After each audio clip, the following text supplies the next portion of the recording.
Hi folks, welcome to another episode of NYC CNC.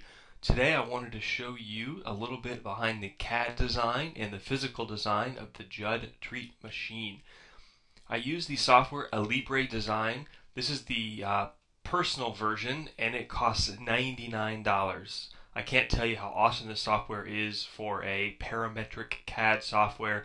Super easy to use and inexpensive. I don't have any affiliation with them, I just like it a lot.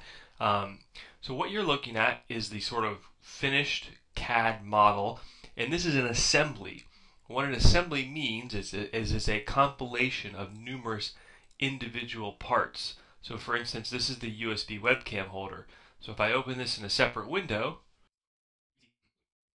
here's that part individually, and I'll show you the way that part is made just quickly. You start by extruding a block, and then I hollow it out, and then I add some interior fillets, make the hole for the webcam, add the post at the bottom, chamfer the edges, chamfer there, or fillet there, excuse me, add the slot, and so forth. So you can basically see how that part would come to life. And then the cool thing about parametric CAD is you can use relational geometry, so you can change these dimensions and the whole model will update, and you can make dimensions formulaic. So in other words, instead of saying you wanted that centered, instead of saying it has to be a certain dimension off of it, you could just say it's whatever dimension that is as a variable. So if you change this, that moves. So we'll go back to, so the way this machine works is there are treats held inside this reservoir. You can actually see I can open up this lid. We'll take a look inside, and there's a cavity, and this tube has a hole in it. And the treats will feed into that hole, and then as the tube rotates, it is strong enough with the chain drive to cut the treat if one is stuck. That was a big issue I had. I originally tried to build this with a gumball machine, and the mechanisms inside just weren't going to hold up over time. So that's why I went to this design. I was hesitant to do it because not everybody has a machine shop, and I thought there may be a lot of people, young or old, who may want to do something like this. So the only thing I can say is that it definitely can be done with wood or cardboard, or ideally, if you've got access to a 3D printer, which are becoming far more common, definitely doable. A bearing here facilitates the rotation, and then there's a spring inside of here which I don't have modeled, and I actually made that spring myself just using a drill press. And you can see here I've got a separate video covering how to make springs.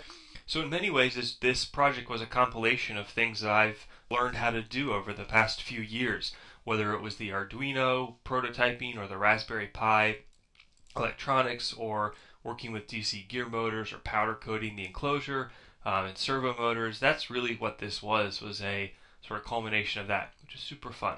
So you can see the DC gear motor is mounted like so, and then I built this little contraption which I'll show you, in the real life version. Has a spring here, and that serves as a chain tensioner. The Raspberry Pi goes in its little case down here, and then I will hide the floor plate, and you can see the servo motor is mounted like so. That's what rotates the hopper, and I think that's probably about it. Let's go hop over and take a look at the actual machine. Here she is. I'll give her a quick spin so you can see the back side. So as I mentioned, here's a chain. There's a number 25 chain, and this arm here acts as a tensioner. So what we can do is then lift the chain and remove the chain from the assembly. That lets us open the top lid too, which in some respects is a design flaw, that you have to take the chain off to get into the hopper. You can see the back end of the Raspberry Pi in the Adafruit case, a plug to run power for the electronics.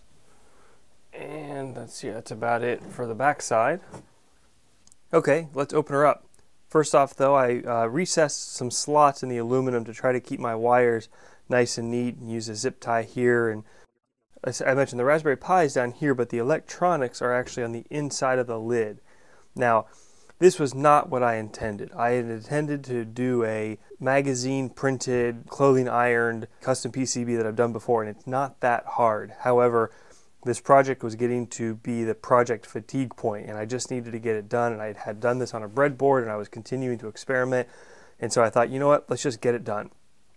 So this is definitely not my ideal version of this. What I'm using here is the Adafruit breakout board, and then I'm running wires individually off of it. I have a breadboard right here that has some components soldered onto it. Really not that much. A 5-volt regulator from Adafruit, a transistor, and a few minor parts. And then I'm using the Adafruit I2C servo controller right here. The treats go inside of here, and you can see now that I've got the chain disassembled, you can rotate the tube like so. So it rotates around and the treats feed into it. And that's about it, folks. Again, let me know. I'll post the CAD model on the website. Let me know if you have any questions. Otherwise, enjoy. Thanks.